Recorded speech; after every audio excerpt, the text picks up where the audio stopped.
Hello guys, आज हम पढ़ेंगे शिक्षा निदेशालय राष्ट्रीय राजधानी क्षेत्र दिल्ली कार्यपत्रक नंबर 4 और दिनांक है 15 अप्रैल 2021। ये सब्जेक्ट इतिहास का है।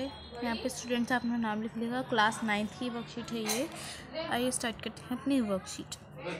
वर्कशीट नंबर 4 है। कौन सी वर्कशीट है? फ्रांसीसी क्रांति। ठीक है, फ्रांसीसी क्रांति 4 पार्ट 4 है इसका भी शायद। इसका पार्ट 4 ही है। तो हमने फर्स्ट सेकंड थर्ड तो कंप्लीट कर लिया था। पार्ट 4 थे तो इसमें है 1792 एंड 1794 उग्र गणतंत्रवाद का चरण। ठीक है, आइए स्टार्ट करते हैं अपना चरण। उग्र गणतंत्रवाद का चरण। तो 1789 की फ्रांसीसी क्रांति का भय यूरोप के अन्य देशों में भी फैलने लगा। जो पादरी एवं कुलीन वर्ग फ्रांस में भाग गए थे, उन्होंने क्रांति के विरुद्ध भावनाएं फैलाई और फ्रांस के क्रांतिकारी सिद्धांतों पर प्रचार सारे यूरोप में होने लगा। ऑस्ट्रेलिया ने फ्रांस में राजतंत्र को समर्थन दिया। इसके विरोध में फ्रांस ने ऑस्ट्रेलिया के विरुद्ध युद्ध घोषित किया। उन्होंने इसे निरंकुश राजाओं एवं कुलीन के विरुद्ध जनता की जंग के रूप में मान लिया। वयस्क मताधिकार के आधार पर वह राष्ट्रीय कन्वेंशन का गठन किया। आपको पता है कि वयस्क मताधिकार क्या होता है? जी यस, हमने 7th क्लास में से पढ़ते हुए आए हैं, 9th क्लास में आ गए हैं और ये आगे भी चल सकता है। तो वयस्क मताधिकार जो होते हैं वो मतलब जो 18 साल या उससे अधिक के नागरिक होते हैं, 18 साल या उससे, यहाँ पे लिख देती हूँ मैं, अधिक उम्र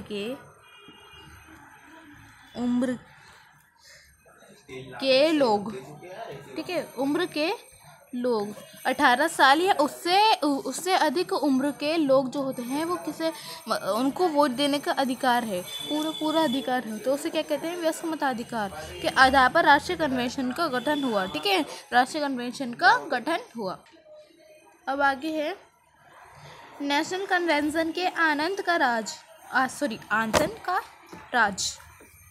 तो 21 सितंबर 1792 के नेशनल कन्वेंशन का प्रथम अधिवेशन हुआ। अब ये वाली पॉइंट, ये लाइन बहुत इम्पॉर्टेंट है तो आपको इसको याद रखना है। 21 सितंबर 1792 को नेशनल कन्वेंशन का प्रथम अधिवेशन हुआ। इसमें जैकोबिन एवं विरोधिस्ट दल प्रमुख थे। जैकोबिन अनुशासित और संगठित थे। पेरिस पर इनका प्रभाव था। इनका प्रमुख नेता था रोबेस्पियर। दूसरी तरफ जिरोंदिस्ट थे। ये शिक्षक एवं कुलीन थे, किंतु व्यावहारिक राजनीतिज्ञ नहीं थे। इनके प्रमुख नेता थे मैडम रोला, इसको याद रखना, मैडम रोला और बिरसो आदि। यहाँ से लेके यहाँ तक आपको पूरा याद रखना है। दूसरी तरफ दिरोस्त थे। ये शिक्षा एवं कुलीन के किंतु व्यवहारिक राजनीतिज्ञ नहीं थे। इसके प्रमुख नेता थे मैडम रोला, बिरसो आदि। दोनों ही गुट गणतंत्र के हिमायती थे। विदेशी शक्तियों के विरुद्ध युद्ध का समर्थन करते थे। दिरोजितों का मानना था कि क्रांति बहुत आगे जा चुकी है और उसका अंत होना चाहिए। वे और अधिक समानता, मतलब इसमें दोनों में लड़ाई करना, विद्रोह कर रहे हैं अपने विरुद्ध, दोनों के विरुद्ध। सामाजिक समानता लाने के विरुद्ध थे। वह स्वतंत्रता पर अधिक जोर देते थे। उधर जैकोबिन लोग समानता पर जोर देते थे तथा निम्न वर्गों के प्रति सद्भावना रवैया रखते थे। नेशनल कन्वेंशन के समक्ष कठिनाइयाँ। अब आएगा नेशनल कन्वेंशन के समक्ष कठिनाइयाँ। ये जो क्रांतिकारियों ने 1792 याद रखने, क्रांतिकारियों ने 1792 में घोषणा कर दी थी कि फ्रांस का गणतंत्र स्वतंत्रता, समानता और बंधुत्व की भावनाओं पर आधारित है। इस घोषणा से यूरोप के निरंकुश शासन भयभीत हो गए। अब फ्रांस की क्रांति फ्रांस में की न होकर पूरे यूरोप की हो गई।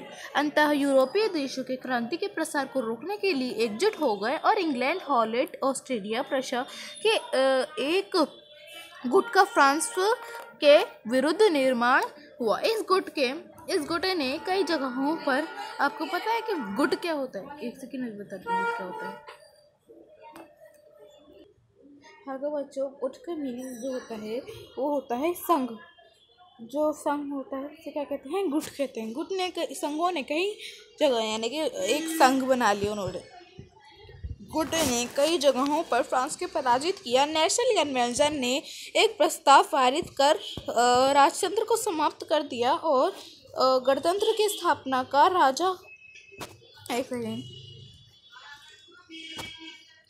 देशद्रोह पर मुकदमा चलाया गया और मृत्युदंड की सजा दी गई। 21 जनवरी, इसको याद रखिएगा। जो डेट मैं आपको अंडरलाइन करवा रही हूँ वो आपको बहुत ज़्यादा इम्पॉर्टेंट है, इसको आपको याद रखनी है। 21 जनवरी 1793 को लुई 16वां फ्रांसी पर चढ़ा गया। फांसी पे, ठीक है, 16वां फांसी पर चढ़ा गया। इसके कुछ इंपॉर्टेंट जो क्वेश्चन आंसर हैं वो मैं आपको करवा दूंगी दूसरी वीडियो में। तो आपको उस क्वेश्चन में आपकी वर्कशीट से रिलेटेड वो क्वेश्चन हैं, कुछ क्वेश्चन हैं वो, तो वो मैं आपको करवा दूंगी। इसके लिए आपको सबसे पहले इन डेट्स को याद रखना है कि जो हिस्ट्री में होती हैं, ये जो सन्स होते हैं ये बहुत ज़्यादा इम्पॉर्टेंट होते हैं, आपकी पेपर्स में बहुत ज़्यादा इम्पॉर्टेंट होते हैं। तो मैं आपको ये जो डेट याद करवा रही हूँ ये बहुत ज़्यादा इम्पॉर्टेंट है, इसीलिए मैं करवा रही हूँ आपको, ठीक है, और अंडरलाइन भी कर देती हूँ उसको। आगे बढ़ते हैं। युद्ध के कारण फ्रांस आर्थिक संकट से गिर गया था। कीमतें बढ़ गई थी। अमीरों से कर्ज वसूलने का नियम बनाया।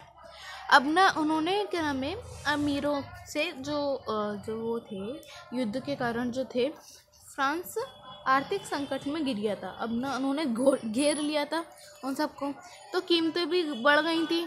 अब वो क्या करते हैं, कीमतें भी बढ़ गई थी सामानों की, और अमीरों से कर्ज वसूलने का नियम बनाया। अब उन्होंने जैकोबिन ने पेरिस की भीड़ को और कम्यून की सहायता से कन्वेंशन पर आक्रमण का सत्ता अधिकार पर आंतक के राज्य की स्थापना की। आंतक राज्य, अब आंतक राज्य क्या होता है? आंतक राज्य के स्थापना के साथ ही फ्रांस एक बार पुनः व्यवस्था का शिकार हुआ था। अभी क्या है, रॉबस्पियर की बात हुई है अब, के नेतृत्व में के इस स्थापना की गई, ठीक है। इसमें क्रांतिकारी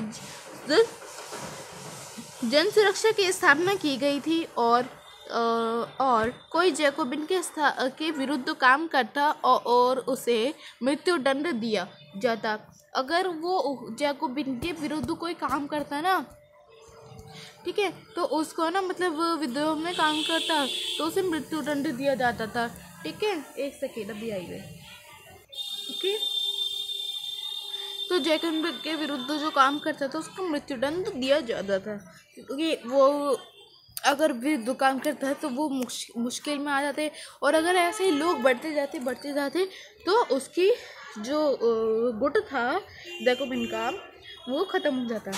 इसीलिए जो इनके मतलब विरुद्ध काम करता था उसे मृत्युदंड दिया जाता था। जुलाई 1794 में रॉबेस्पियर कैद कर लिया गया और फांसी दे दी गई। इसके साथ आंतक के राज की समाप्ति हुई, ठीक है। और आगे पढ़ते हैं एक से। अब उसके बाद समाप्ति हो गई उसकी। अब आगे है, आंतक के राज के बाद उदारवादी नेताओं ने देश की सत्ता संभाली और राज्य की व्यवस्थाओं की भंग के जो उन्होंने व्यवस्था कर रखी थी, जो भी व्यवस्था करी थी उन्होंने बुरी बुरी काम के लिए, तो उनको बंद कर दिया गया या फिर भंग कर दिया गया, उनको भस्म कर दिया गया, उनको मतलब एक सेकेंड, उनको चला दिया, ठीक है। और अंतक के शासन के दौरान लगाए गए मूल्य तथा परिश्रमिक पर यह नियंत्रण उठा लिया गया, ठीक है। अब आइए इसके कुछ पॉइंट देखते हैं।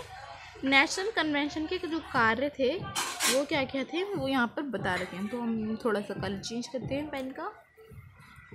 तो जो अब है राष्ट्रीय शिक्षा नीति अब बनाई गई, ठीक है। उसके बाद जब वो सब ख़त्म हो गया, नष्ट हो गया सब, उसके बाद क्या हुआ, राष्ट्रीय शिक्षा नीति अपनाई गई और फ्रेंच को राष्ट्रभाषा घोषित किया गया, ठीक है।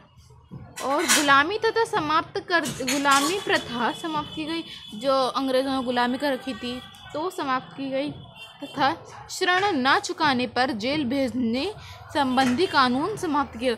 मतलब वो अंग्रेज साहब के ही थे लोग, जैसे अंग्रेज़ों ने किया था वैसे इन्होंने भी कर दिया था, क्योंकि फ्रांस के थे, ठीक है। सबसे बड़े पुत्र को ही उत्तराधिकारी देने पर कानून समाप्त किया गया और राजतंत्र को समाप्त कर गणतंत्र की स्थापना, अब जो राजतंत्र होता है उसको समाप्त कर दिया गया, क्योंकि राजतंत्र राज्य को मतलब शासन चलाना, अब उसको ख़त्म करके गणतंत्र की स्थापना शुरू हुई। गणतंत्र दिवस सबको पता है ना, इंडिपेंडेंस डे, ठीक है। गणतंत्र दिवस इंडिपेंडेंस डे ना, ओके। और उसके बाद एक नया पंचांग कैलेंडर 22 सितंबर 1792 लागू किया गया। माप तोल की नई पद्धति ग्राम लीटर मीटर शुरू की गई। एक सेकेंड,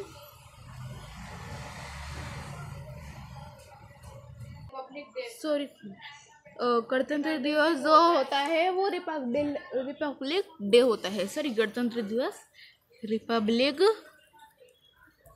डे, ओके। थोड़ी सी गलती हो गई, मिस्टेक हो गई, सॉरी। अब आइए 1792 मतलब सितंबर 1792 में लागू किया गया, ठीक है। क्या है, कालाबाजारी रोकने के लिए, एक सेकेंड, कालाबाजारी रोकने के लिए, ओके।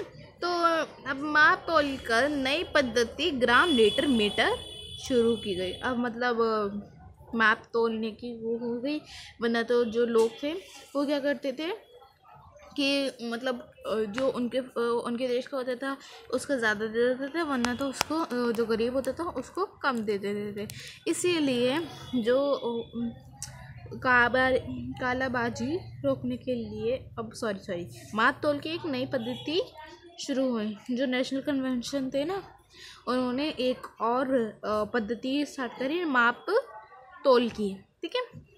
तो उसमें ग्राम लीटर अभी जो चल रहा है, जैसे दूध नापने के लिए आपको उसकी ज़रूरत होती है, ग्राम लीटर मीटर इन सब की ज़रूरत होती है। तो और भी बहुत सारी चीज़ें हैं, जैसे मिठाई आपकी आ जाएगी 1 किलो, तो ऐसे ही नाप तोल कर सामान दिया जाता है पैसों के मुताबिक, ठीक है। और कालाबाजी रोकने के लिए राशनिंग व्यवस्था लागू की गई, मुआवजा देने की नीति समाप्त की गई और आयकर और युद्ध कर भी लगाए गए, ठीक, युद्ध पर कर भी लगाए गए। अब आइए इसके क्वेश्चन आंसर्स देख लेते हैं। क्वेश्चन आंसर्स में हमें क्या करना है। क्वेश्चन नंबर फर्स्ट है, फ्रांसीसी क्रांति के अन्य यूरोपीय शासक क्यों परेशान थे। आइए करते हैं इसका आंसर। तो गाइस देखिए, क्वेश्चन नंबर फर्स्ट है, फ्रांसीसी क्रांति के अन्य यूरोपीय शासकों से क्यों परेशान थी। क्वेश्चन नंबर फर्स्ट का थोड़ा सा कलर चेंज कर लेते हैं, हम रेड चूज़ कर रहे हैं, ओके रेड ही ले लेते हैं। तो देखिए, फ्रांसीसी क्रांति के अन्य यूरोपीय शासक क्यों परेशान थे वो, क्योंकि अन्य यूरोपीय शासक परेशान थे क्योंकि उन्हें चिंता थी कि क्रांति के विचार विद्रोही समूह और अपने देशों में लोगों में फैल जाएंगे। तो क्यों परेशान थे? अन्य यूरोपीय शासक परेशान थे क्योंकि उन्हें चिंता थी कि क्रांति के विचार विद्रोही समूह और अपने देशों के लोगों में फैल जाएंगे। तो आंसर नंबर फर्स्ट का आंसर ये हो गया, क्वेश्चन नंबर फर्स्ट का, सॉरी। तो क्वेश्चन नंबर सेकंड का आंसर देखते हैं अभी।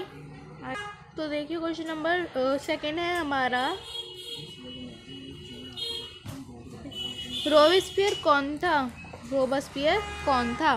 तो रोबेस्पियर जैकोबिन क्लब का प्रमुख नेता था और उसके बाद वह जैकोबिन सरकार का प्रमुख भी बना।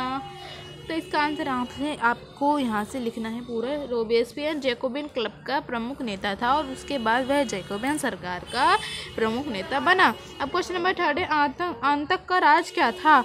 आंतक का राज क्या था? तो आंसर ये रहा, आंसर ये रहा। आप एक सेकेंड, आपको आंसर पूरा दिखाती हूँ।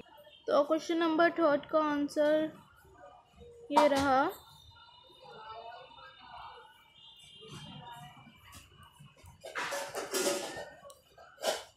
तो देखिए आंतक का राज क्या था? आंसर ये रहा, फ्रांस में 1793 से 1794 तक की अवधि को आंतक का शासन कहा जाता है। अब सेकंड पॉइंट, जैकोबिन क्लब के प्रमुख रोबेस्पियर ने कठोर नियंत्रण और सजा की नीति का पालन किया। अब थर्ड है, पादरी, कुलीन और आदि गणतंत्र के दुश्मन माने जाने वाले लोगों की बड़ी संख्या में मौत की घाट उतार दिया गया। ओके, आंसर नंबर थर्ड हो गया आपका। क्वेश्चन नंबर फोर्थ करते हैं, आइए करते हैं इसका आंसर। क्वेश्चन नंबर 4 है, नेशनल कन्वेंशन के कौन कौन से प्रमुख कार्य थे? नेशनल कन्वेंशन के कार्य, ठीक है। अब फर्स्ट है हमारा, राष्ट्रीय शिक्षा नीति को अपनाया गया और फ्रेंच का राष्ट्रीय भाषा घोषित किया गया। प्रथा को समाप्त कर दिया गया। सबसे छोटे और उत्तराधिकारी के कानून समाप्त कर दिया गया और एक नया पंचांग यानी कि कैलेंडर पेश किया गया। पंचांग मतलब कैलेंडर, और पंचांग भी बोल सकते हैं और कैलेंडर बोल सकते हैं। माप तोल की एक नई समान विधि पेश की गई और आयकर और युद्ध पर भी कर भी लगाया गया। ये सबसे नीचे जो कन्वेंशन के पॉइंट्स थे, नेशनल कन्वेंशन के, मैंने आपको बताए थे। ये यहाँ पे मैंने 6 के पॉइंट लिख दिए हैं। तो वर्कशीट ख़त्म होती है। प्लीज़ मेरे चैनल को लाइक करिए, शेयर करिए, सब्सक्राइब भी कर दीजिए एंड बेल आइकन को भी प्रेस कर दीजिए। और प्लीज़ लाइक ज़रूर करिए और नोटिफिकेशन मतलब लाइक पाकर मेरी नोटिफिकेशन भी पाइए। तो आज की जो वर्कशीट होती है वो हमारी ख़त्म हो जाती है। तो नेक्स्ट वीडियो में हम मिलेंगे। इसके लिए आप प्लीज़ मेरे चैनल को लाइक करना पड़ेगा, शेयर करना पड़ेगा एंड सब्सक्राइब करना पड़ेगा। और प्लीज़ मेरी वीडियो को ज़रूर देखें पूरी। स्टूडेंट्स,